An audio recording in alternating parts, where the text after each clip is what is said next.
Let's take a look at this problem.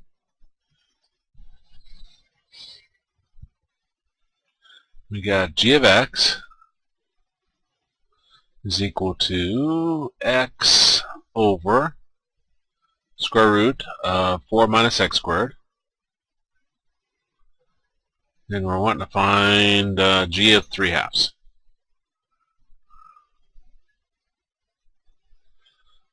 Now, evaluating functions is always the same. We go through, and everywhere we have an x, we put in parentheses.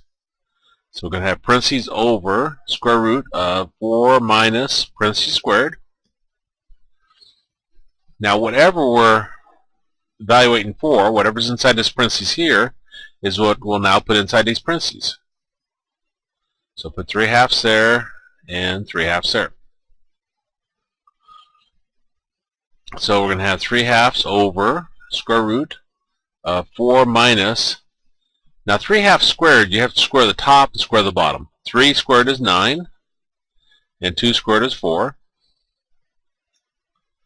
So that gives us 3/2 over square root of 4 over 1 minus 9 over 4.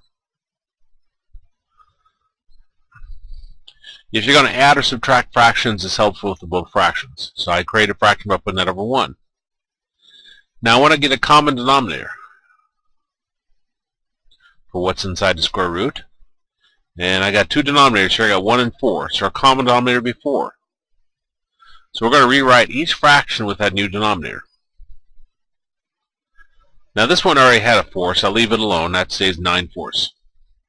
On our first fraction, we multiply the bottom part by 4, so we have to multiply the top part by 4. This is like turning green or something.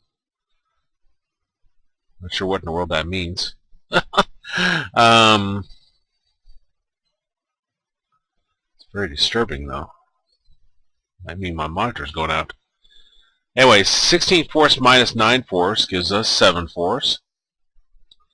Now, we got many problems here, but one of them is that we got a fraction inside of radical. You can't have that. So we're going to split it up. We'll put a square root around the top and square root around the bottom.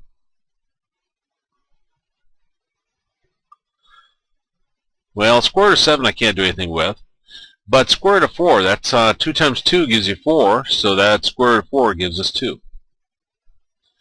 And now, we got a fraction up on top divided by a fraction on the bottom. So that's what that means. Now, we never actually divide fractions. We immediately do it as multiplication. And we do that by flipping the second fraction, taking the reciprocal of it. Reciprocal means fraction flipped. So, square root of 7 over 2 becomes 2 over square root of 7. Now, those 2's will cancel, and we end up with 3 over square root of 7. And we can't have a radical in denominator. So to get rid of that square root of 7, we'll multiply the top and bottom by the square root of 7.